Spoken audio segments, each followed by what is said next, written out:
Everyone will have. There we go. All right. Wow, we got a big bunch here. Thank you all for showing. I got a couple more people to let in. And a crazy snowy day here in Colorado makes for bigger opportunity to have people decide to sit on a Zoom call to talk about planning for their end of life. Okay. All right, people are still coming in. I just want to welcome everybody and say thank you for showing up for this.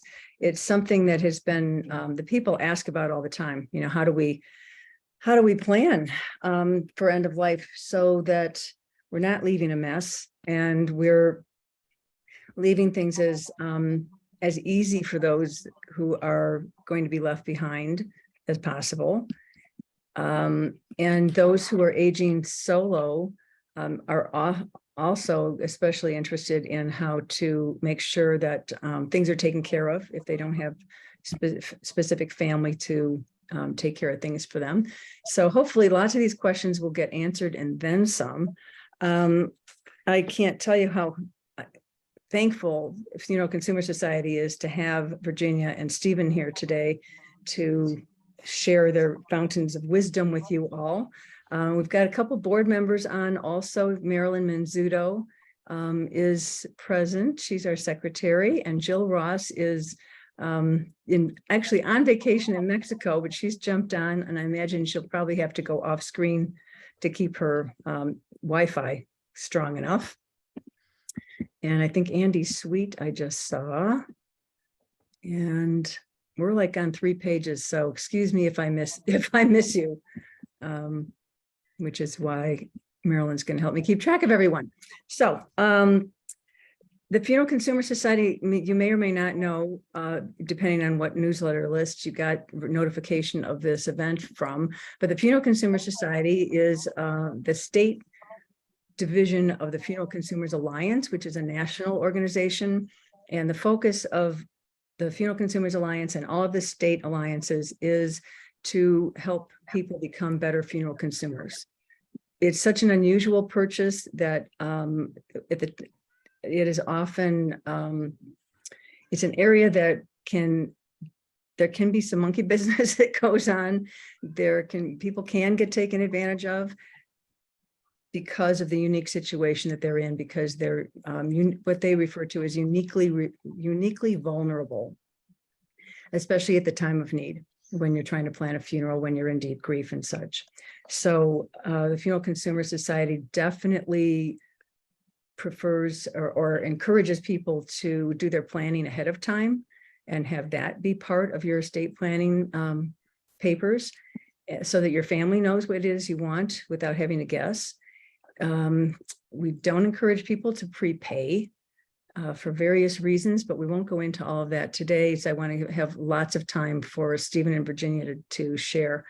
This will be recorded, as you know, and so will be available for you to, you'll get a copy of it and it'll be available to share around with friends and family. It'll be on our website. This is the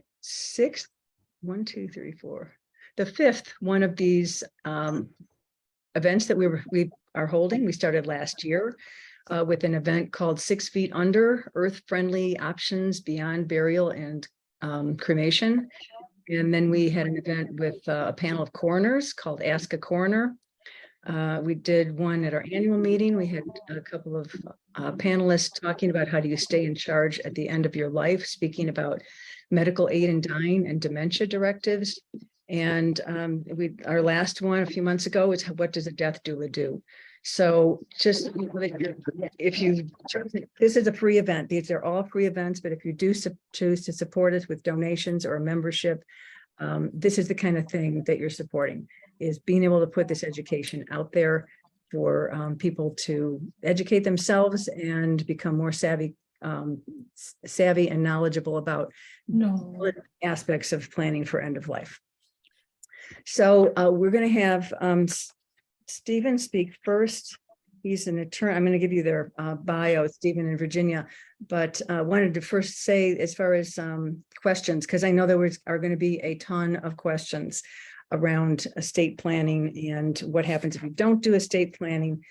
Please let's use the chat so that each presenter can have about 20 minutes to talk about what they have to talk about, and then we'll dive into the questions as they show up in order in the chat. So the chat's cool because at least you don't have to remember your question for 40 minutes or something. You can get it written down, and then we will get back to it. Okay, sound good? All right. Let me introduce Stephen. He's an accomplished attorney who practices out of his Longmont, Colorado office. And he's a graduate of University of the Pacific's McGeorge School of Law in Sacramento, California, has practiced in Missouri, Illinois, and Colorado throughout his 28-year career in a variety of legal work. Coming from the consumer lending world in 2016, after working for the likes of Citi Mortgage, PNC Bank, and BMO Harris Bank, Stephen settled down in Longmont to open his own practice to assure he could provide his clients with the service, expertise, and fairness they deserve. Focusing on individuals and small businesses, he provides down-to-earth advice on estate planning, real estate transactions, business law, and litigation to help clients make their best informed decisions when faced with confusing legal matters. When not in the office, he can be found exploring Colorado with his wife, Denise, 4 children, and 2 dogs. So that's Stephen, and I'm going to let him take it away. I will ask for everyone to try to stay muted throughout the presentations, and then we can get more informal when we get to the chat part, the questions and answer part. Stephen, you have a PowerPoint to share, correct? Yes, I do. Let's see. So if you want to put that up there. Perfect. Is that working? It says you've started screen sharing. So I think it's working. Yep, we can see it. So while we're watching the PowerPoint, I won't be able to see anyone who's, frantically waving their hand or anything. So you can use the, let's just stick with the chat and know that we'll get back to whatever questions you have. Okay, Stephen, take it away. Sounds good. Well, thank you for having me. First of all, it's been a pleasure. I've known Sue for probably a year now, since, or actually it's been 2. I think it was 2020 when we got in contact with each other. So yeah, so this is exciting, and I enjoy kind of giving the nuts and bolts of estate planning. It's kind of what we're here to do today. Hopefully you'll know some of this, and if not, then you've got about 1 year of law school shoved into your life in 20 minutes. So I don't expect you to retain it in your head, but I believe that the PowerPoint will at least be available afterwards if anyone wants to go back and kind of review the highlights, if there are any. So let's see if I can make sure. All right, so yeah, questions at the end. If submit it to the chat box, we'll try to answer as many as we can in the time allotted. And we let's see. So the first, when I talk with people about estate planning, there's usually about 6 questions that really they hit me with, and it's what happens to me, who gets my stuff, who's in charge, who needs to know, what can I control, and should I do estate planning? And of course, as an attorney, my answers are different for every situation because that's how it is. Let's see. So the first question, what happens to me after you die? So obviously, you want to make sure that your body or your remains are disposed of, and what you want to do is figure out how you want to have your body taken care of. You can do burials, cremations, green methods. You can donate your body. You can donate organs, and this is really a great place where your society comes into play, and all the clients that you guys have, because that's your forte, right? You can help them kind of figure out where they go. So that's that's more of a personal question or personal decision for everyone. And I usually give them information on what they want to do and alternatives and let them go from there to make their decisions. So then we dig into who gets my stuff. Well, one of the purposes of estate planning is to give what you have to the people that you want, the way that you want to, when you want to. It's difficult because we don't really think of all of our stuff in one pile, right? We accumulate so many things over lifetimes. Some people have more than others, but everyone's attached to individuals. We have these emotional connections. And because of those emotional ties and those relationships, it's important that we try to figure out, who can get what. Some things, your grandma's china may be more important to a great granddaughter than to someone else. Jewelry and paintings and things that have emotional ties, those are really the things that people fight over because they're the warm fuzzies, right? You don't want to have people fighting over your stuff when you're gone. I always tell people that, if money, money's money, right? No one really cares. There's nothing special about money except that it's more, right? You get more and more, but there's no emotional tie to the money, right? So it's important to think of the individual property that you have, the little special items, and what you want to do with those, as much as everything else in your estate. So it's important to have those discussions with your family, with the people you want to give things to. And you can dispose of those over your lifetime as well so you can see those people enjoy your gift during your lifetime as well. The worst possible thing to do is just leave it as a free-for-all, and whoever shows up first gets it. First come, first serve doesn't make, it's just not a great way to divide everything up. So that's one part of the estate planning, is trying to figure out where all your stuff's going to go. The next question then is who's in charge after you die? Well, that kind of depends on whether you have a will or not, or an estate plan in place. If you have a will, then your personal representative, if you've nominated, is responsible for going to the court and under the jurisdiction and oversight of the court. They administer your estate. They collect any income or assets that are due to you, and then they take your directions and they do the best they can to distribute everything, pay taxes, and close out the estate. It takes about 6 months to a year, 2 years sometimes, depending on how complicated everything is. But basically, under a will, you get to name who that is and who's going to be responsible for administering your estate. If you die without a will, that's called dying intestate. And if that's the case, well, then someone like Virginia, who is a public administrator, is going to be overseeing the estate. It's interesting because if you die intestate, almost anyone can become the personal representative, including a creditor. So like I don't know how. If you can hear it and leave it alone. Yeah. So one of the other great things about the will is if you have minor children, you can name who your children will take care of your children, the guardian. Click on share screen. I don't know. No. Here's our name. Oh. But now you turn the sound up. You have to figure out who's talking here. Yeah, I'm trying. Whoever we can hear, would you mind muting yourself? We'll stop other screen sharing. Do you want to continue? Oh, Just hit mute. hang on, Stephen. Let me find the Okay. button to push.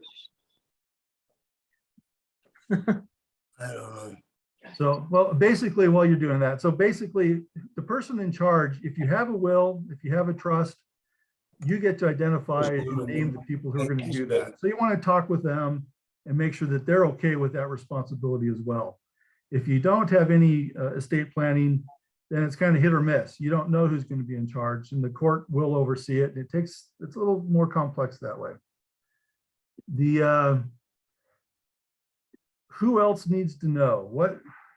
Who should you contact when someone you love has passed, or who do you need to talk with in order to prepare your estate plan?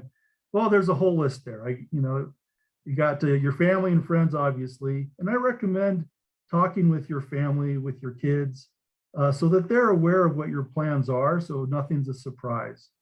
Things that are surprises usually don't go well. They're usually challenged. So if everyone understands that these are your wishes and this is how you want it, then it's just that much smoother, and it helps the family as well. You can talk with the clergy. Your employer needs to know, if you have an attorney, accountants, financial advisors, people who you owe money to, creditors, they like to know if someone has passed. Banks, the government, if you're getting any disability checks, or if you're expecting tax refunds, things like that, they need to know.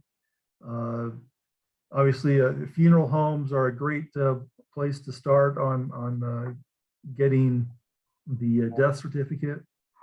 But there's other things that come into play as well. If you need to sell the house, you need real estate agents, you need an auction company to clear out the property. There's a whole list of a whole host of people that need to understand. So we've been talking about the idea of what, about estate planning, but what in fact is your estate? Most people don't really, you think your estate is always, oh yeah, it's my property, right? It's my house, it's my personal property, my guns, my house, my car, things like that. But it's actually more than that. And foremost is it's actually you. It's your body, your person. That is your estate. So when we talk about estate planning, we talk about what happens if you're becoming incapacitated, because that's an important part of what we need to plan for. So your estate is composed of you, cash, bank accounts, investment accounts, retirement accounts. Nowadays, we have lots of issues surrounding crypto. There's life insurance, real estate, business interests, boats, RVs, cars, stamp collections, coin collections, art collections, pets, furnishings in your house, your debts, any loans that you have incoming that you've loaned out before, any receivables. And the big issue nowadays has really become social media. And so your accounts with different social media is part of your estate as well. And we'll talk more about that because it becomes very complex to get into those. So what we try to do in estate planning is try to minimize the need to have probate. Probate is court proceedings to oversee the legal and financial matters for deceased and incapacitated individuals. A little bit of some definitions for words that we use in the world. Testate or intestate means without a will or with a will. The person who makes a will is either a testator as a man or a testatrice as a woman. Kind of fun names. There's different types of probate. There's formal probate where the judge oversees everything, making sure that it's settled properly. And that usually happens when there's a conflict or people challenging the will. And then there's informal probate, which is more offhand by the court, where the judge will basically say, a personal representative, you're in charge, you collect everything, and then come back when you're done and let us know everything was done appropriately.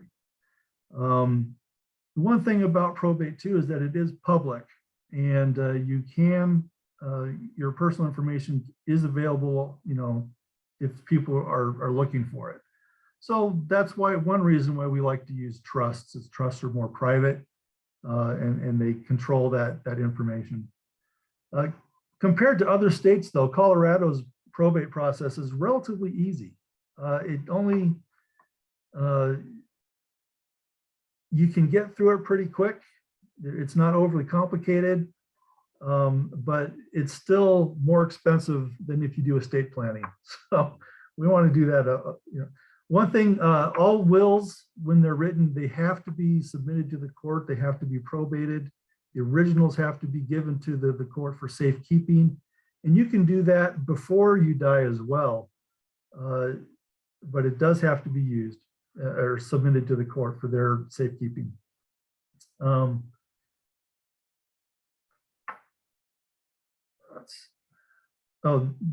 If you have property in other states, you have to do probate in other states as well. That's kind of a pain in the butt if you have more than one home or a vacation home that are outside of Colorado. It's not too difficult, but you do have to hire a local attorney to go out and handle that there. So the question is, should I do estate planning then? Well, there's positives to planning and there's positives to not planning. I like to go through the positives of not planning first because, well, ignorance is bliss, right? If you don't have to worry about it, then you're not concerned about it. It saves you, the testator, time and money, but it doesn't save your heirs that problem. It just becomes their problem. On the bright side, your family gets to talk. They get to finally get together and talk about how to resolve the problems, which usually results in surprises for everyone. You know, good or bad. It's usually a fun conversation to have with family. If you die without a estate plan, Colorado has a plan for you. It's in the statutes. It's not the end of the world if you don't have a will or any estate plan. I'm sure Virginia will talk more about that. But basically, if there's any issues, the judges will decide how your estate is distributed. And then there's the question of internet forms, you know, planning your own, writing your own wills. And the question then becomes, you know, are you a 1 in a million person, or are you just like everybody else? There's one size for the form doesn't fit everyone. There's always some sort of neat nuance or situational issue that needs to be closely looked at, which is what we do as estate planners, is we try to go through and give you the peace of mind for your situation, to really plan out and make decisions ahead of time to avoid all the problems that happen after the fact. Everyone's needs are different. You get to create your own legacy. And I like to tell people, a will isn't the most important part. It's the powers of attorney that are in place in case you become incapacitated that really matter, because it helps protect yourself if you become incapacitated during your lifetime. The goals of estate planning is to have effective transfers, accomplishing your objectives, you know, creating the legacy, controlling your assets, the way they're distributed. You're able to exert some control beyond the grave to ensure, you know, that your money is used the way you want it to be used. The other goals are to manage the risks of any incapacity and delegate your healthcare decisions if you can't express those.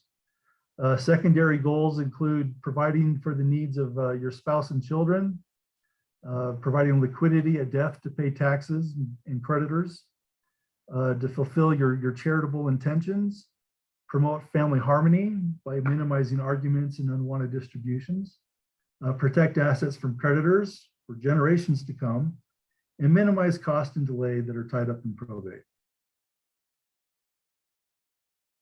So we talked a little bit about intestate estates. If the total assets of an individual are less than $74,000, you do not need to go through probate. You can use the fiduciary in charge can collect the assets by use of a small estate affidavit and distribute it according to however, you know, you're basically following the statute for intestacy, which, you know, it goes to your wife. The only issue is you cannot use the small estate affidavit to sell or transfer real estate. That has to be done through the courts. The Colorado intestate distribution is found at the statute, Colorado revised statute 15-11-101. And if you die without a will, you know, basically in the most simplistic terms, the order goes to everything goes to your wife or your husband. If they are not living, then they pass to your children. If there are no children, then it goes up to your parents. If your parents aren't living, then it goes to your siblings and their descendants, and then you just keep going up, you know, so it'd be grandparents next. And if there's no one that can be found, you've got no family, no kin, then your property escheats to the state, which basically goes into a fund that Colorado keeps for a number of years, and then they're allowed to use it after a certain amount of time.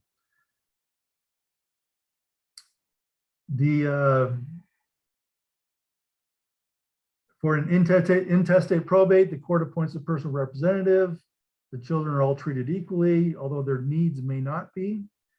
It's likely to cost more if challenged. There's usually confusion among the heirs as to who gets what. One of the problems is that a common law spouse, which is, you know, you're not married with a certificate or license, but you live together for a number of years and hold yourselves out as a married couple.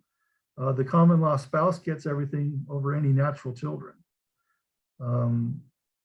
Again, there's just no planning for in-incapacitation. The court controls the assets, and there's nothing you can do about it. So this is just a table of consanguinity.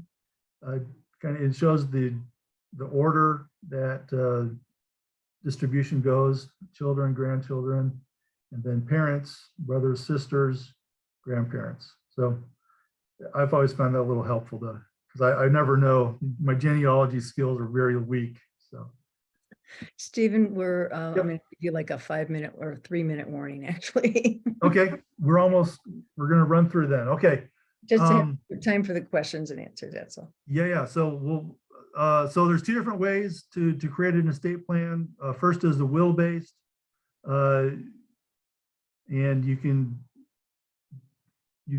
direct where your distributions go in a couple different ways. One's called per stirpes, one's per capita. The better, more successful ways are to use a trust, but I don't like those unless your assets are rather significant, over, you know, at least one house and maybe 500,000 in other assets. But a trust is governed by the trustee. It's a living entity. That way, it does anything that's owned by the trust or is given to the trust after your death, it does not need to be overseen by the courts, and there is no probate. There's a lot of different types of trusts. We have revocable trusts; those are the most common. Then there's irrevocable trusts, such as special needs trusts for people with special needs. So skip that. Some alternatives to a trust or will include using joint accounts or payable on death accounts or transfer on death accounts for your bank accounts or for any investment, beneficiary deeds for real estate, and life estates, or using other entities such as family partnerships or limited liability companies. That way the entity continues to live on, but the membership changes after your death. They do have unintended consequences, so we want to be careful of what's happening there. The most important documents for an estate plan include the durable power of attorney to allow you to make financial decisions, The healthcare power of attorney to allow someone to make medical decisions. HIPAA authorizations allow third parties to have information given them by your doctor. And the advanced healthcare directive or living will expresses your wishes regarding medical care during end-of-life events. Powers of attorney expire at your death, and at your death, your agent can no longer act on your behalf. That would be where the will comes into play. Top 10 tips to leave order and not chaos. Number 1, execute documents to provide control in case of incapacitation but not death. Durable power of attorney, healthcare power of attorney, HIPAA authorization, living directive, advanced directive, living will. Number 2, determine your estate by making a list of all your assets, inventory of any property and value, and your income streams, your bank accounts, monthly bills and loans, and include your contact information. Number 3, determine if some assets should be consolidated, sold, or distributed before your death. Consider countable assets for Medicaid qualification. Consider probative estate if it can be reduced to the small estate for easier administration. Number 4, create a contact list of relevant individuals. Number 5, create a secure password list to all your accounts, store in a safe area, and keep current. This allows your personal representative to access your social media, to close out your account, to cancel it, and just manage that account. Consider if estate plan is worthwhile, update it every 3 to 5 years, identify your beneficiaries and charities that you want to support. Consider a trust to reduce your probative estate and extend your control beyond the grave. Number 7, if writing your own will, name a personal representative with their approval. Name beneficiaries, specifically disinherited individuals, and explain why, or give them $1. And name guardians for pets and minors. Number 8, discuss and plan the disposition of your remains in service of remembrance with your family and personal representative. You can include your clergy in there. Number 9, keep important documents handy but safe. Will and your trust documents, your powers of attorney, your bank accounts, financial and investment accounts, real estate related documents, your vehicle title, your birth certificate, passport, marriage license, insurance policies, business ownership interests, government supported paperwork. If you're getting VA or Medicaid or Social Security, those have to be paid back after you die. So we want to be right on top of those. Tax records, and again, passwords, so we can access your accounts. The final tip, write a personal information letter to your family. It's just one of those things that gives a little extra sense of security and calm and peace to those people that are left behind. You can explain your life, what's important to you. It's kind of like a life history. You can, what to include, almost anything that you want. It basically is a way of saying goodbye and, I love you, take care. If there's anything unresolved that you want to wrap up, that's a great time to do it as well. And it gives directions to your heirs, your beneficiaries, and even just friends and family on, what you feel is important in your life. And I think that's really kind of a nice thing. So that's what I got for you. I'm sure there will be lots of questions because we had to fly through.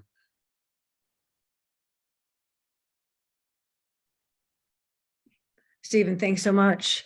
And I'm sorry for kind of rushing you. No, that's fine. I know we're under time. It's very generous of you to make the slides available so we can send those out to all the participants. And there's great lists on here of the documentation that needs to be gathered in order to have things in order. So definitely appreciate that. Yeah, and if anyone wants further, if anyone's unable to ask their question today or a question comes up later, my information's there. Feel free to email or call me, and I'm always happy to hop on and talk with you. So Great. Thank you. That's very generous. And so now we're going to move to Virginia. If you don't do all this paperwork, put things in order and plan ahead. Virginia Frazier-Abel owns and manages a 4-attorney firm in Jefferson County. She has a bachelor's degree from Grinnell College in Iowa and a law degree and master's in tax from the University of Denver. The firm is an elder law, probate administration, and estate planning firm, providing services from special needs and Medicaid planning to traditional estate planning, guardianships, and conservatorships, and all probate matters involving trusts and estates. Virginia was appointed as the public administrator in February of 2014 for the first judicial district, serving as fiduciary in estates, conservatorships, and trusts. Virginia and her team enjoy solving complex probate and long-term care planning issues. And in her spare time, Virginia enjoys long-distance cycling, skiing, and walking her dog Miles, who can be found at the office with her most days. Virginia, you're up. All right. Hi, everybody. So I'm going to talk about what a public administrator is. And a lot of people hopefully have never heard of us and haven't had to deal with us in your own families. But the public administrator is really the fiduciary of last resort for the courts. So it's a statutory, it's created by law in our statutes in Colorado, and every chief judge can appoint one for the judicial districts that are out there. So I serve for the first judicial district, so that's Jefferson and Gilpin County. But a public administrator, or for short, we call ourselves PAs, can serve in any county in the state of Colorado. So sometimes there are conflicts with other public administrators. Say the Denver PA has a conflict with the case, so they'll call and say, "Hey, will you take this one?" and vice versa. So we'll trade off. But what it means to be a fiduciary of last resort for the courts is that we often get appointed while the judge is sitting on the bench and trying to make a decision about some difficult cases that he has before him. So those can be estates, they can be trusts, they can be conservatorships. So an estate, obviously, somebody's died. Folks are, sometimes they're fighting over things. And the judge just says, you know, a pox on all your houses. I don't want to listen to this. I want to have somebody that's rational and thoughtful and that I can trust, and they'll appoint the public administrator to come in, take over the estate, and let the parties go about their litigation. And so the public administrator in those cases remains neutral. I don't ever take a side unless I see theft. And when I see theft, then I do have to take a side. And so I have to report it to the police. I have to file pleadings with the court. And sometimes we find theft. I put a gentleman in jail for 12 years a few years ago who took $1.8 million from his stepmother's trust. Okay. And so, you know, so sometimes those are the things that we're finding. We are also appointed similarly in conservatorships. We get referrals from Adult Protective Services. So a conservatorship is a case where a person is alive, but they've maybe just lost their marbles a little bit and they can't manage their money anymore. Okay. They may be wasting their assets. You don't have to have a medical finding of incapacity for there to be a need for a conservatorship. So there are some folks that we find who are giving money. I have a case like this right now, who are giving large sums of money to internet scams. And they got referred to Adult Protective Services from the bank. And the bank said, you know, we're seeing these big checks going out. We're concerned about this. Adult Protective Services gets involved and they say, hey, can the public administrator step in and manage this person's money until we can figure out what's going on? So that's another capacity that I serve in. Again, in all of these capacities, we will be pulling bank statements. So we always, every case we get appointed in, we pull 2 years of bank statements and we go through them with a fine tooth comb to make sure that there isn't any nonsense going on in your life. And it's amazing the nonsense that we find. Like I said, the $1.8 million from the trust. There was a contractor that was stealing money from a gentleman that lived up in the mountains, the foothills, and we found that in his bank statements. We could see large sums going out, and the gentleman, I was his conservator, couldn't explain to me where that money went. And so we started asking more questions of the bank and getting copies of checks. and determined that it was the contractor. He also wound up serving some time after we reported that to the police. So we do this for estates, we do it for conservatorship, so that's when somebody's alive, and we do it for trust. And we can wind up being appointed as a trustee for somebody who's alive or somebody who has passed. And the way that happens is, again, the court or somebody thinks there might be something going on. And so the court can just simply appoint us from the bench. Sometimes it's a surprise phone call from the judge saying, tag, you're it. Sometimes we get a little bit of notice from Adult Protective Services that we're it. And then we also wind up now in a position where we take private appointments. So attorneys in the state will call us and say, you folks have, the capacity to handle a complex trust. We're in the middle of litigation, or a complex estate. We're suing over whether or not the will is valid. We know that you're just going to collect assets, do the taxes, and be neutral. Will you go ahead and handle this estate or this trust? And sometimes a conservatorship. And we say, absolutely, we're happy to help with that. We get paid as the public administrator from folks' estates. Sometimes we don't get paid. We probably write off about 30% of the Adult Protective Services cases that we get, because they're folks that we simply need to spend down to get them on Medicaid. Their money's probably almost already gone, and we're spending them down to get them on Medicaid. And Adult Protective Services is taking care of the guardianship piece, so the medical piece for them, and placing them in a facility. We will, if they have a home, we sell their home. So these are the kinds of things that happen if you don't plan. If you don't have a power of attorney, or your power of attorney is nefarious, as I like to say, then, I might be appointed to step in and try to treasure hunt your life to figure out exactly what we need to do to take care of you if you're still alive, or to handle your estate and make sure that it goes to the proper folks. We have, I know Stephen talked about money going to the state of Colorado. In my time since 2014, we've only sent money to the state of Colorado in 2 cases. We have almost always been able to find an error. You might not have known that person when you were alive, but we are pretty good sleuths at determining who you might have been related to. And I just got a case the other day where the gentleman who died is from Czechoslovakia originally. And I will be going through all of his documents in his house and trying to figure out who his relatives might have been in Czechoslovakia. I will be getting in touch with embassies. There's a lot of work that goes on behind the scenes to try to determine where your estate should go. So we do all of that work. If you can imagine me walking into your house, you've died, you haven't named anybody, you don't have any relatives that can handle this for you. Or the relatives in some cases have said, gosh, we don't really want to handle this. We get this a lot with older relatives that are out of state that don't want to come to Colorado and handle somebody else's estate. And so we walk into your house and we start trying to figure out exactly where your documents are, if you had them. If you didn't have them, then as Stephen said, the state's already kind of written your will for you. And we have to follow the statutes on that.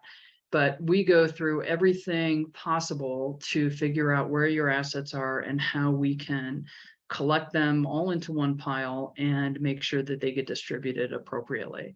We sell houses. I probably sell 6 or 7 houses a month from estates and conservatorships that I'm appointed in. We have 4 different realtors that we use. We list everything on the open market so that we get the best price that we can.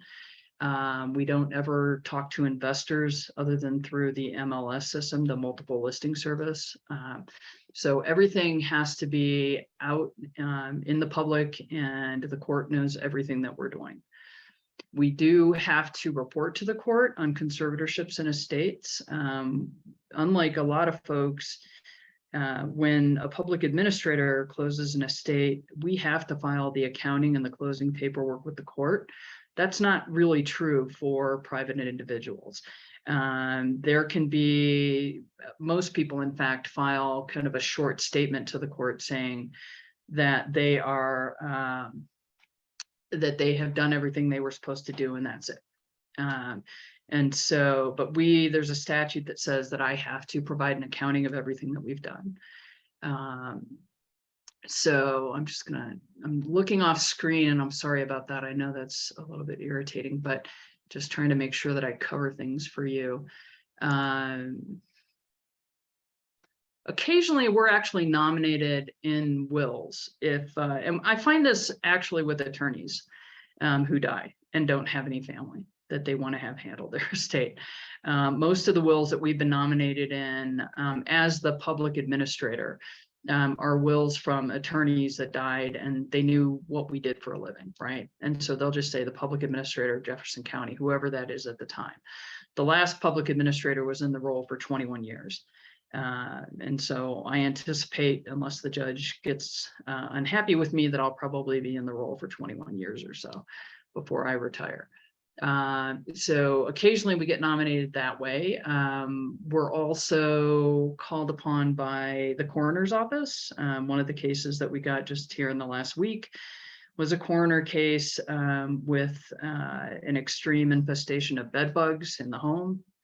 And the house has been condemned. And so I now have to have a plan to deal with the city to get the house uncondemned, if you will. With my exterminator, I have somebody that can do everything. You can't come up with a scenario that I haven't already probably seen in somebody's house. And so as I was telling Sue earlier, before everybody got on, everybody in my office has a hazmat suit in their trunk. Because we're the next call that the coroner makes generally after they take the body out. And so there are some houses that we have to go into. I think the longest period of time that we've dealt with that somebody was dead in a house was about 18 months. And that gentleman was unfortunately found, somebody bought a house in foreclosure that the bank didn't go into. And so, and the person bought that house sight unseen and came to Colorado and took the keys from the bank and went in and found the gentleman in the bathroom dead. And so we wound up sort of cleaning that up and finding this gentleman's assets and making sure that they got to the right heirs. So we also get appointed in a position that's called special administrator. This isn't really a term that most people will ever deal with. It's, I like to call it personal representative light. So you're naming an executor or a personal representative of your estate. Sometimes a special administrator gets named to come in and do just some tasks that need to be done before a personal representative gets appointed. So we will come in and we'll take care of, if we can, if nobody has been able to find anybody in the family yet, we'll come in and take care of the burial. In the case of the bed bug infestation house, we haven't found any family yet. We're special administrator. We're going to get the house cleaned up and to a point that we can hopefully get it on the market. And we're going to continue to look for family while we're doing that. We also bury all the folks in Jefferson County and Gilpin County that don't have anybody to bury them. So probably 5 or 6 of those calls a month from hospitals, the coroner, and sometimes from funeral homes, actually. Family has abandoned bodies, and so we will get that phone call and we're asked to finish the process. In that case, typically those aren't estates often that have large estate issues. They're generally estates that are less than the $74,000 that Stephen was talking about. And so we can use, as the public administrator, we can use a small estate affidavit, and we can go and collect up the assets and handle them essentially the same way we would if we were opening an estate with the probate court. So let me see, how do we become involved? We talked a little bit about that, the courts, the coroner, hospitals, funeral home, a lot of cases from Adult Protective Services. I think I've had 5 of those in the past 2 weeks. And those are really the Adult Protective Services cases are always cases that our folks are still alive. And we're coming in as conservator or trustee or both in some cases. Other attorneys also contact us. So estate planners like Stephen, who say, okay, so you don't have anybody. Let me give you a list of people that you can call who are fiduciaries out there. And, why don't you interview them and see if there's somebody that you'd like to handle your estate. And then you can name us. Our office will only take appointment for financial or personal representative. We don't take any of the medical appointments. And again, I talked about family members that will ask us to stay involved due to proximity challenges or conflicts in the family. We wind up in a lot of family conflicts. And what's always interesting to me is they may all hate each other, but boy, once I have the money, they can really get behind hating me collectively if I'm not handing it out.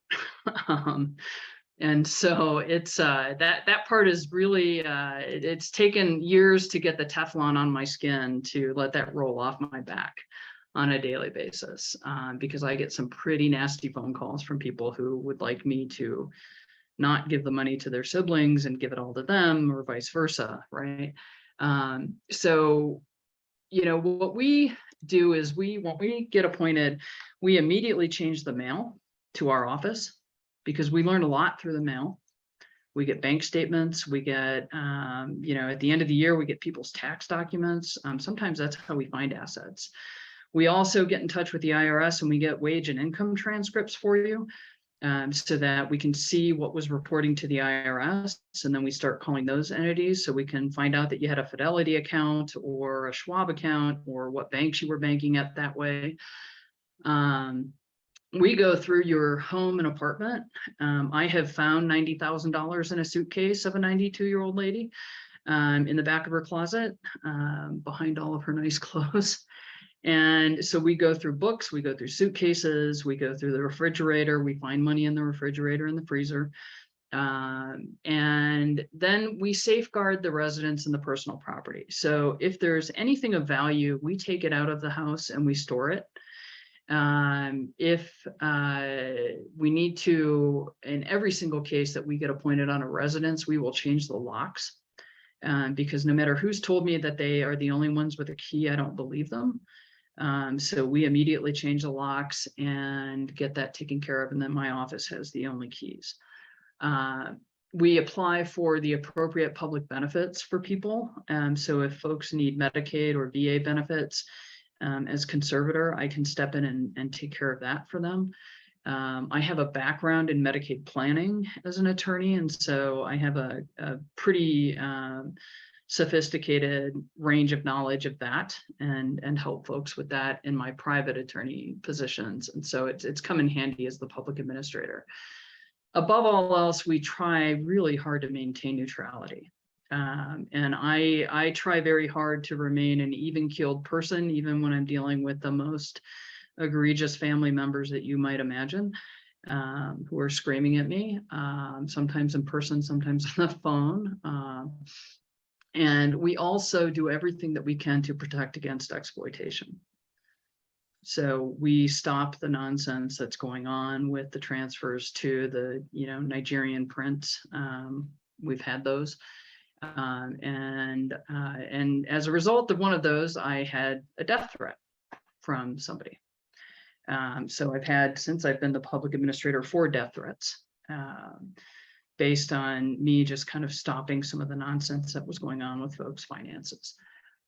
So my tips for you would be to put a copy of your documents in an obvious place for first responders. So and when I think about this, I think about my mother-in-law who now lives alone. And she has everything taped to the refrigerator. She has her most form there. She has a list of important contacts. And it's really handy and it's incredibly helpful. I've talked to first responders. It's incredibly helpful when they come into your house to see that. And they will take it off and they'll just put that list, if you're alive, they'll put it on your body and they'll take it to the hospital with you and hope that somebody's going to, get involved in that. They'll make phone calls. So, that is, I think, the most important thing that you could do if you're living alone and you want people to be notified of what's going on with you. It's also helpful if, somebody happens to find you dead in your home, that we know who to call, because it can take me months and, sometimes years to figure out who your relatives are, depending on how complicated your life might have been. So those are the tips that I have for you. Again, even if you put money in your suitcase in the back of your closet, I'll find it. So nice try. But we were able to give that money to the woman that inherited it was 96 years old. And it was the first time she'd ever had that kind of money in her life. She was the sister of the decedent in that case. And so she asked me if she could buy a new bed with it. And I thought, my goodness, you can buy probably whatever you want at 96 at this point. So anyway, I'm trying not to take up too much time just in case you have questions. So you might imagine, I'll just mention this. We see every house situation in the world. I've been in hoarder houses that have been condemned, that are falling down around the folks that used to live in them. We have had to deal with, well, right now we have this bed bug situation. We've had extreme mice, we've had extreme cats. We had one house that had 8 cats and a squirrel living in it. And I thought that the cats were probably fairly incompetent if the squirrel got to stay there. But we had to trap all the cats and then get the squirrel out before we could get the house cleaned up and sold. The cats had made a mess of the house, just peeing everywhere. So honestly, we really have seen just about everything. We've had a lot of houses with folks who've committed suicide. And so we've had to clean those up. And so, we do a little bit of everything. And one of my associates actually in one of the suicide houses this last year wound up painting over the walls because we couldn't afford to hire a painter. The house was in foreclosure and we needed to get it on the market as soon as possible. So we cleaned it and we painted the walls. So we're kind of jack of all trades. I'd say we probably do 50% law and 50% social work in my office. So I think that's probably it. I like that question. Yeah, thank you. The last comment is, when do you sleep? Not much and not often. Yeah. Oh, wow. It sounds like you have definitely seen it all. And I appreciate your tip for people who are aging solo, because that's a big issue that comes up in working with people doing their end of life planning is, I'm alone. I don't have, the spouse or children that would be the go-tos. And so what will happen to me, my body, my stuff? And your suggestion to, at least, if nothing else, have your most form and your contacts on the refrigerator is huge. Knowing so that they who to call. Yeah, and one thing I would also say is just keep in mind that if you haven't made a plan and I'm the one making the plan for your remains, the statute says that we have to bury you, okay, unless I get permission from the court to cremate. Right. And so, so if you wished to be cremated or there was some other method, put that somewhere, even if it's in writing on your refrigerator. Honestly, if your disposition of last remains wishes are there, I can follow that. But if not, then I'm going to have to, hope that you have the money in your bank account to buy a casket and all of the things that go along with burial. And I'm sure you folks have all talked about the differential expenses with the different kinds of dispositions, but it can be really hard on the county when the county is the one paying. So if you don't have any money, the county pays to take care of your body. I have to fill out an application for that. And if the county is burying you, then we're using a lot more money than we would have used had you been cremated or maybe some other choice. And so that's just something to think about because it might not be what you wanted. You may not have wanted to be buried. Some people do. But if you just put that on the fridge with all the other documents, then we can follow that. Oh, that's good to know, because that's a question that also comes up is what happens to people who don't have family come forth and there is no money for body disposition. So I'd also been told that the funeral directors have a rotation for taking indigent people as far as body disposition, or is that not true? Well, it's so it depends on who's sending the body. And I can talk about that a little bit. So there's some hospices and nursing homes who will send bodies before they contact us. And then we'll get contacted by the funeral home. We typically use one of two funeral homes because they've always been really fair and good with us in terms of the pricing. And they've also been good at working with the county when the county is the one who has to pay for it. And so we don't rotate through a host of funeral homes. But I've always been surprised when I get a phone call from, a funeral home that says, well, hospice sent them here. And I say, well, did they have any authority to send them to you? And they say, nope, they just sent them here. So we picked them up. And then, suddenly I'm the one dealing with that. And sometimes they can send them to super expensive places. There are some places in the greater metro area that are much more expensive than other places.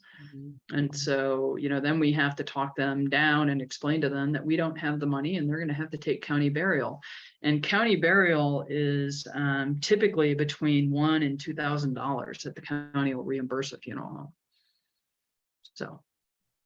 Yeah, so it's enough to cover a cremation, but certainly not a burial. Not a burial, yeah. Which funeral homes do you like? So we have a good relationship with All States Cremation and with Stork Family Mortuary. And they've always been great at working with the county as well, both of those places. Okay. I'm looking at the chat and want to get to some of the questions that are there. Someone's asking, can probate be avoided without using a trust? Maybe Stephen, do you want to answer that one? Yes, it can. It requires a little bit of a forethought, and a lot of it is determined on what type of assets you have. And if we can use alternatives to get them out of your estate, out of your proper ownership. Mm-hmm. So yeah. For example, for a house, you can use a beneficiary deed, name your children, and as soon as you die, then the title goes to the children. That's the easiest way for the house. Mm-hmm. A beneficiary deed. Okay. And are there drawbacks to a beneficiary deed? Many. Yeah, I mean, what happens if the child dies, right? If the beneficiaries that you name are dead, they obviously there's an issue there. It just falls back into the estate. There's you have to file it while you're alive. It has to be recorded while you're alive. It's got to be done properly. And then you got to fix it if you want to change it. If there's something you want to do differently, then you got to go back and remember that you did that. That's one of the issues as well. Which brings up the great point of whatever you do as far as your planning is not a one and done. Correct? Right. No, you should always look at it after every life event, every 3 to 5 years, just in general. Things change. Your situation changes. You may win the lottery. It's always possible. Yeah, or people that you've assigned as your fiduciaries die, or are becoming incapacitated or whatever. So. Yep. You may want a different charity, right? You want to change things around. There's no problem with that. There's a question from Marcia, benefits versus drawbacks of property, single home in life estate status, or can you explain life estate benefits? So a life estate allows you to remain in the property for your lifetime. It's based on your lifetime or whoever, whose life is important. It has more implications as far as Medicaid planning goes to qualify for those types of benefits. Your generally speaking, your main residence is excluded from counting from your assets when considering whether you are qualified for those benefits. So if you put your home into a life estate and you only have the life estate benefit, that no longer qualifies. It's just not something that's done all the time. And so people are very unfamiliar with the ability to do it. But it says this house belongs to so-and-so, but I'm going to live here till I die. So that's basically the benefit. You're not responsible for the taxes or anything else on it. You're just living there like a renter. And there are some times, I'll just jump in real quick because there are some times that this can be beneficial for Medicaid planning when you're doing Medicaid planning, if that's something that somebody is engaged in. So what you need to think about is with Medicaid, and I see there's another question kind of down the list about this as well.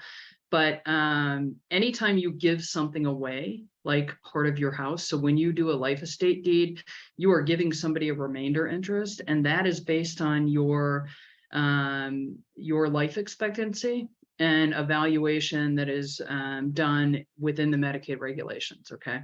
So you may be giving away $100,000 of value.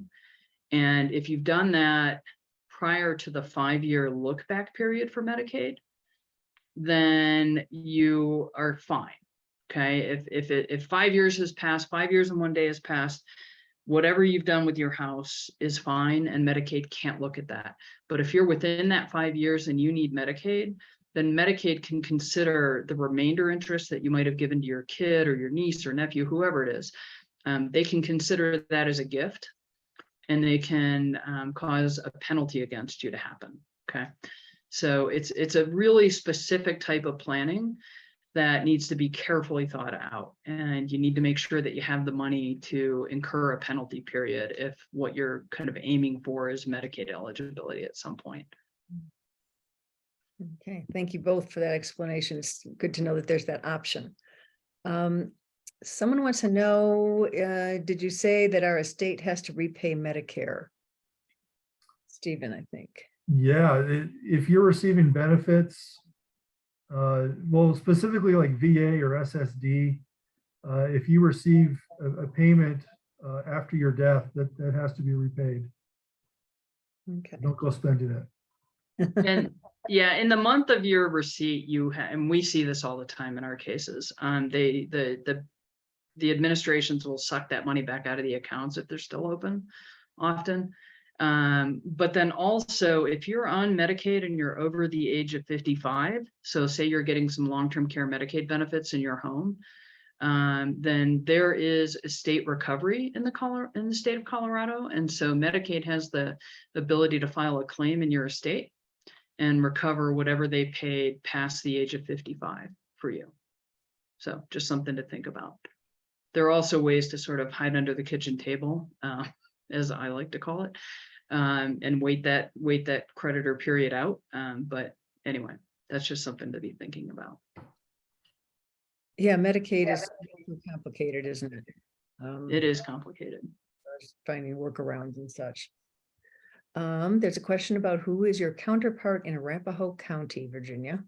Ah, okay. It is a gentleman named Marco Chayette, and he's an attorney I think his office is actually in Denver, but I think because he lives in Arapahoe County, he gets to be the public administrator there. So his last name is Chayet. Okay. Question, what's for Virginia, I think, what special things do you do about rentals, like change the lock, etc., and how much time does it take? Or do you have? So I'm gonna look down at that question. So if an estate owns rentals, I'm not sure if that's what the question is, but if an estate owns rentals, we're bound by the lease that the decedent had with the person. And so we'll get a copy of the lease and we will deal with that tenant until that tenant either decides they're going to move out or the lease is up, and then we'll deal with selling that property or transferring it to the rightful heir. if the person is in a rental and they die, if that's what the question is, then we get in touch with the landlord and we ask the landlord to change the locks, or to allow us to change the locks so that we can protect the personal property until we can get in and do a proper cleaning and search for potential heirs. And then we will pull the property out, any property that's worth something we'll pull out of whether it's a rental or somebody's home that they own. We pull that out right away and we store that in a safe place. Guns go to a gun dealer in case you have guns. That way I don't ever have to worry about transferring them to somebody that didn't get a background check. There are some attorneys who will take guns into their office, but I don't want to do that. And I don't, we can, through estates, you can actually transfer guns without a background check. But if I've given them to a gun dealer to store, then he has to do a background check. And I feel safe in knowing that that happened. So we do ask the landlords, if that was the question, to go ahead and change the locks. Okay. I have another question. Just could you paint a picture, Virginia, of what it looks like if you find someone has died at home and it needs to be investigated? Do you have like a team of people that go in and just go, like you said, go through every single leaf of the books and every file and every pile and what does it look like to have this happen? Yeah, so when we dumpster get called, we try to go out within 24 hours. And it is always in my office, it is always an attorney and a paralegal that go. And so we go and we've got our gloves on and sometimes our booties and sometimes our hazmat suit. And we're there with the locksmith at the same time. So he's changing the locks and we're going through the house and we sort of know to start with the file cabinets, right? And so we're going through all the file cabinets and we're looking for things that are the most important immediate things we need to look for. And then the valuables, so jewelry, firearms. We find lots of firearms under beds and in closets. So we're going through all of those areas of a house. And then we're locking up the house and making a plan for what has to happen next. So depending on the state of the house, if it's a hoarder house, that's a whole different kind of a situation. We have some cleaners that we trust that we've been using for years that we know if they go into a situation, we hire them to help us clean out a house. They go into a situation. If they find 25 cents or $50,000, they're going to come and bring it back to us. Okay. And most likely they're going to call us and say, hey, we just found this thing. Can you get over it? Can you send somebody over here? We have 8 folks in my office. So there's pretty much always somebody that can go out and do something. And then we start the process as quickly as possible of either identifying somebody that can serve as a personal representative or special administrator, if there happens to be family that we can identify, or going ahead and getting ourselves appointed so that we know that we have the ability to protect the property. We have in the statutes an investigatory power before we're even appointed, where banks and other institutions have to give us information. And so we use that certificate and we present that and we get information as quickly as possible. We try to freeze all of the accounts as fast as possible as well, because there might be folks out there that took somebody's debit card. That happens a lot, and are out there spending money. And so I had a case that we just got appointed in where these folks swear to me that the lady wrote them a $15,000 check the day she died. I'm not sure if I believe that, given what I know her condition was the day she died.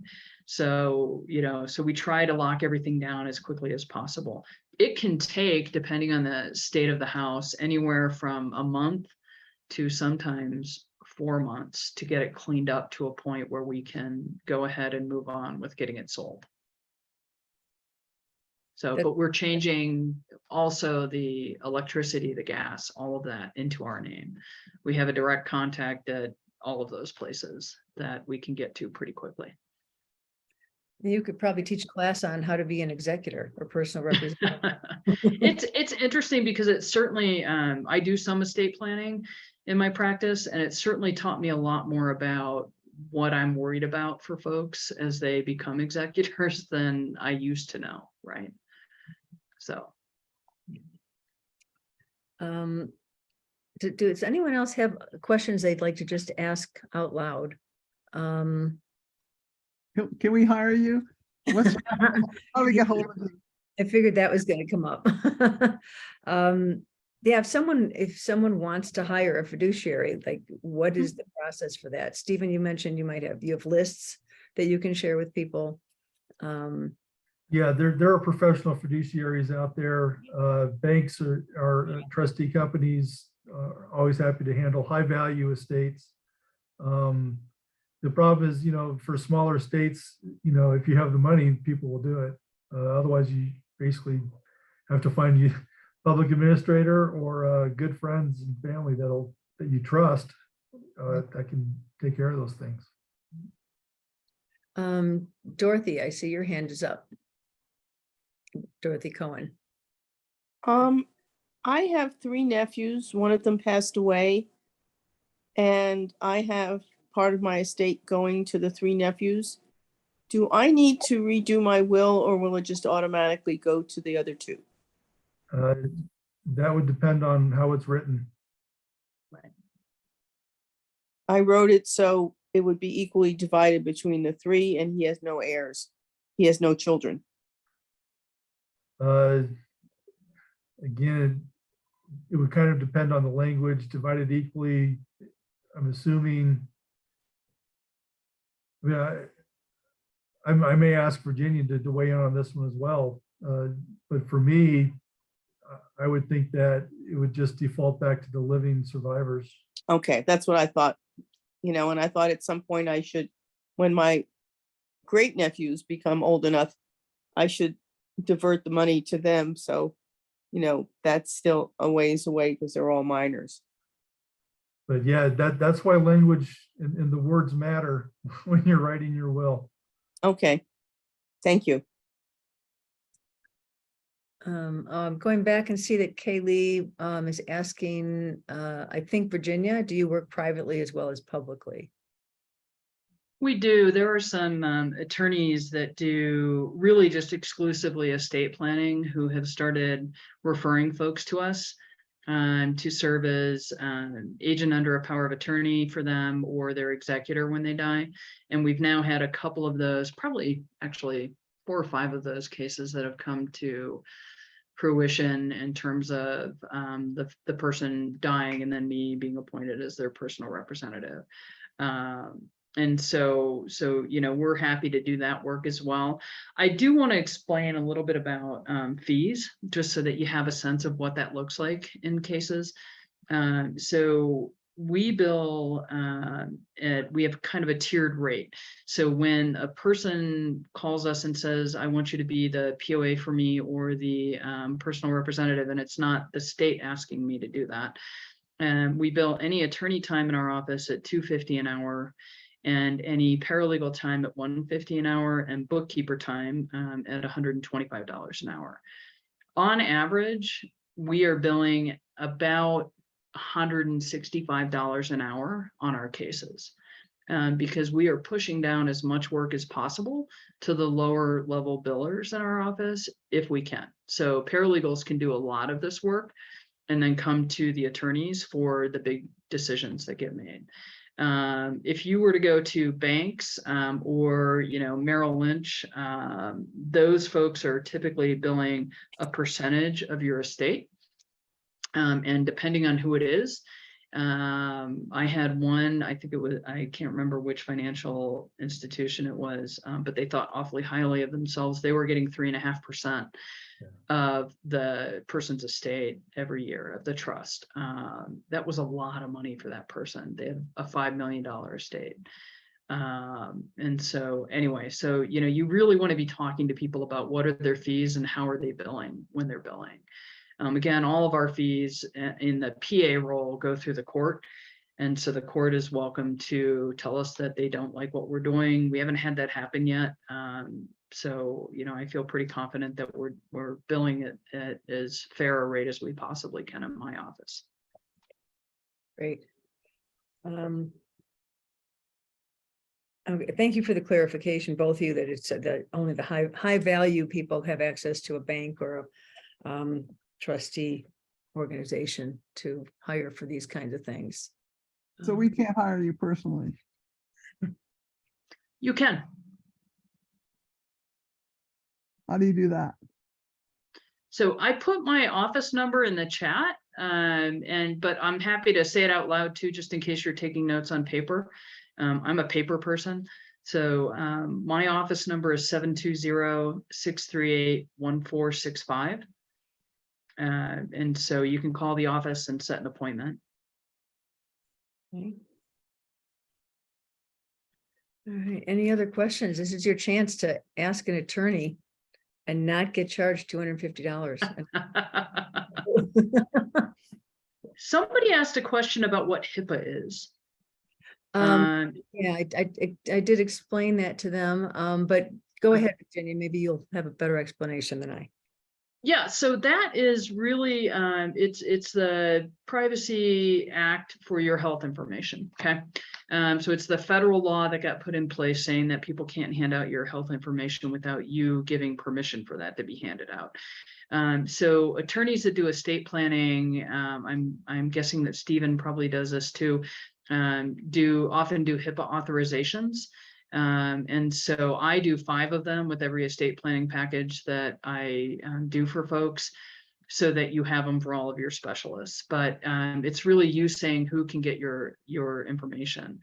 And so mine's a 1-page document, and it says, I, Virginia Frazier-Abel, give these people the authority to get my protected health information, and then I just sign it and date it at the bottom, and I give it to the doctor. I was at UC Health for an eye appointment this morning. They have mine on file. You know, so I think those are really important for folks to have. It doesn't mean somebody can make a decision for you, though. It just means that that person that's listed on that document can get your health information.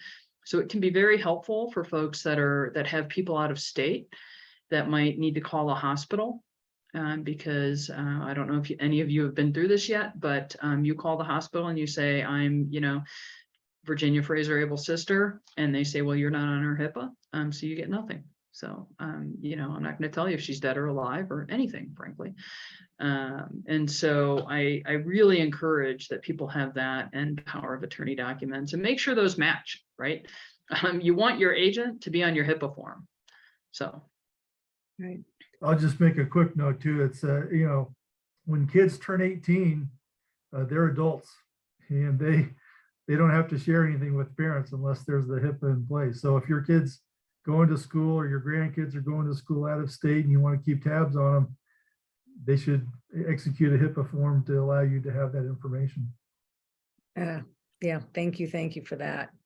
Yeah, and I actually gave that to my daughter for her 18th birthday. I'm sure that I did her power of attorney documents and her HIPAA form and had her sign those. So. Don't most medical offices, though, have you sign a HIPAA when you fill out all those gazillions of pages of paperwork to walk into the office? No. No, they're different form. I mean, it's the same law, but they're a different purpose. They may have a point where you can dictate, you know, I want to share this with so-and-so, but generally it's not, they're different purposes.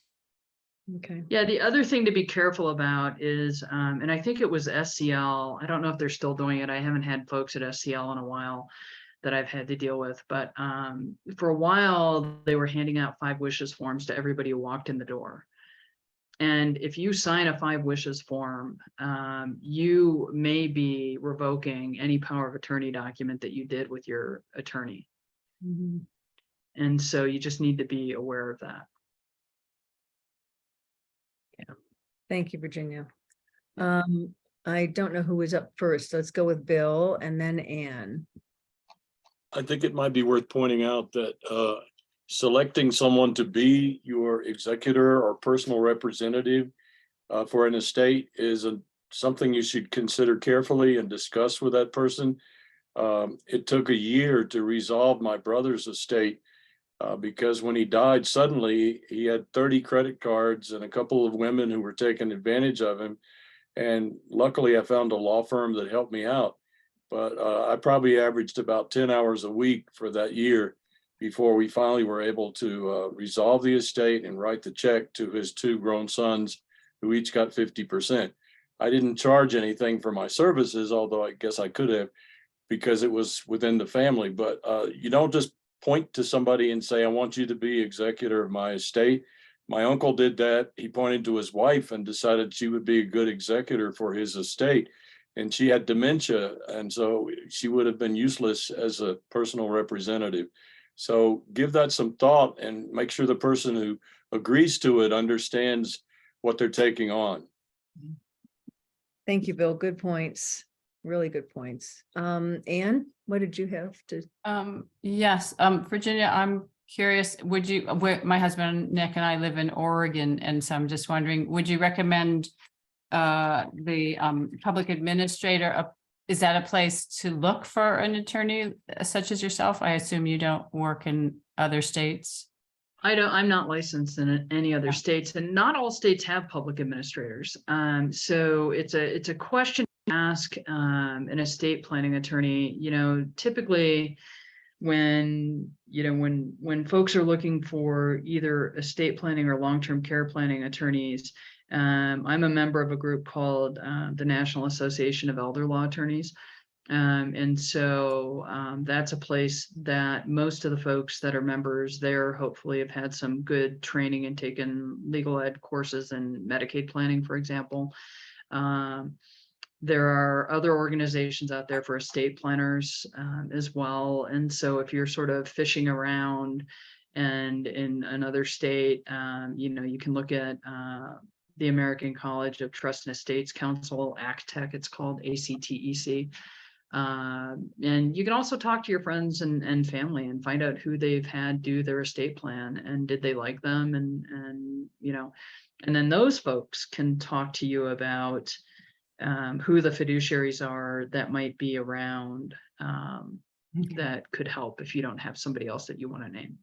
Okay, and then the other question I have for you, based on that, what you just were talking about HIPAA, and Sue, you mentioned the forms we fill out when we go to a doctor, but it makes sense to me, like, oh, we need a HIPAA form that's in our paperwork, so that, right? I mean, the doctor's HIPAA forms aren't necessarily ever going to be cross-referencing to our own documents, so that I don't know. So I'm not sure where, Sue, have we got that HIPAA that we put in our own notebooks? Did we get that in our class with you, or? We did not get that. Okay. In my class. So that makes sense to just get, I guess. Virginia, can you tell us where would we get those forms? That makes a lot of sense to me. You don't want people, not being able to get the information from a hospital or. Oh, a HIPAA form. So, Yeah. So mine is drafted based on, I believe, in Colorado, and I don't know what form Stephen uses, but we typically use the Orange Book forms in my office. The Orange Book forms are forms that attorneys in Colorado have put together, estate planning attorneys have put together. And so we get them from the Colorado Bar Association, and then we modify them as necessary for the situation. So each will is obviously a different thing. Other folks use, there are some software programs out there, but you should be able to find actually a HIPAA form with the federal language in it pretty easily. Okay. Yeah. Thank you. Yep. Oh, goodness, it's 5:30. So I guess we're going to have to wrap up. Thank you all for your questions. They were very helpful as far as clarification and useful, I think, to everyone. Stephen, do you have any wrap up, like last words of advice for people? Besides, get a book and start putting this stuff together. Honestly, I'm sure you run into the same thing when you work with your clients, but it's like pulling teeth, right? I can get people in who say, yeah, I want to do my estate planning. and I'll give them the packet of information that I need. And 3 months later, I'll still be waiting for it. It's really difficult. It's an emotional hurdle, I think, for most people to stick with it and get it done. But that being said, it really pays off in the end. So just, if there's any questions at all, just dig in and do it, and find the resources that you need. Thank you, Stephen. And how about you, Virginia? Final? Yeah, on that note, I think the research is that only 26% of people ever do planning. So yeah, so there's 74% of that work out there for people like me to have to clean up if you haven't. And you don't have family, but putting down what you want is very important. And not making people guess what that is, including the disposition of your remains. It's I just take it incredibly seriously what my job is, and it really breaks my heart when I don't know what somebody would have wanted. So if you can put that down in writing, I think that's incredibly important. And frankly, it makes everybody feel better. I think Stephen would probably say the same thing. When people actually get done signing their documents, they tell me that it is a load off their mind. Weight off their shoulders. Yeah. Yep, that's Yeah. verbatim quote. Yeah. Yeah. So, Well, I've been wanting to do this for years, and they finally made me, right. Yeah, and then you can get on with your life, right? And Yeah. not have it Yeah. hanging that it's not done. And So, your kids don't want to guess, when you want the plug pulled. Trust me, nobody wants to have to guess that. If you haven't been through that already with one of your family members, it's not something I would wish on anybody. And it is just heartbreaking to be standing there and trying to figure out what somebody who didn't write it down wants. So, and have the conversations with, Yeah. with family. So Yeah. they've heard it from your own mouth. Thank you all for supporting the Funeral Consumer Society by showing up for this event, and we hope that we'll see you again. We're doing these every few months. If you have suggestions for topics that you'd like to hear, feel free to reach out to us via the website or to any one of us directly. And Can we listen to this again, a recording? yes, it is recorded and it will be sent out to all of you. Along with Stephen's PowerPoint slides. So you'll have his lists of all the documentation that you need to be considering including in your end-of-life paperwork, and contact information for both of these wonderful people who were so generous with their time tonight. Thank you. Thank you, thank you. Thank you. everyone, Everyone have a take you. care. good evening. Thank you, Virginia and Steve and Thank Sue. you so much. And hopefully Wonderful job. Wonderful job. Thank you. Really you. helpful. great. Thanks.